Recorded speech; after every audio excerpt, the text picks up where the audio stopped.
Vrydag was dit awesome geweest.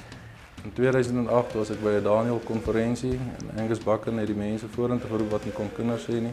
Van die Daniel konferensie en ek het in my hart die oorweldigende oortuiging gevoel dat ons moet gaan en ek het vir hom gesê ek glo die Here wil ons moet gaan. Vandag het die Here my aangeraak en vir my gesê, Jacques, jy het 'n wonderlike pa. Sê die mense wat mense kan instaan op vir iemand en ek het vorentoe gegaan. Groot mens kind wees. En in my hart kon ek nie dit reg kry nie. En ek het gevra, Here, asseblief, ek wil nie kind wees. En ek het na my pa toe gedraai en ek het vir my pa gesê, Pa, in hierdie 27 jaar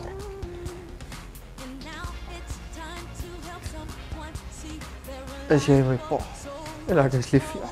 My broer is 8 jaar wat hulle nie kon kinders gehad het nie. Hy was kinderloos en hulle het naderhand aangeneem hulle kan nie kinders hê nie. En Angus het daai dag vir ons gebid, vir my broer gebid en die Here het die wonder gedoen. En ek het gebid daaroor en ek het spesifiek laasweek weer daaroor gebid en ek vra, Here, ek wil net U kind wees. Ek wil by U net U kind wees. Ek wil soos 'n kind wees. Ja, hy het gehuil.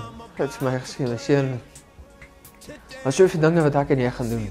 9 maande op die dag later is die seentjie gebore en ons prys die Here daarvoor. Want die Here het vir my kom bevestiging van hoe ek sy kind. Net daai intieme van pa en seun. En ek wil dankie sê vir Morletta En dit is wat die Daniel konferensie vir my beteken het. I think I feel the weather change. Think I feel my last drop of rain. I believe I'm gonna be okay today.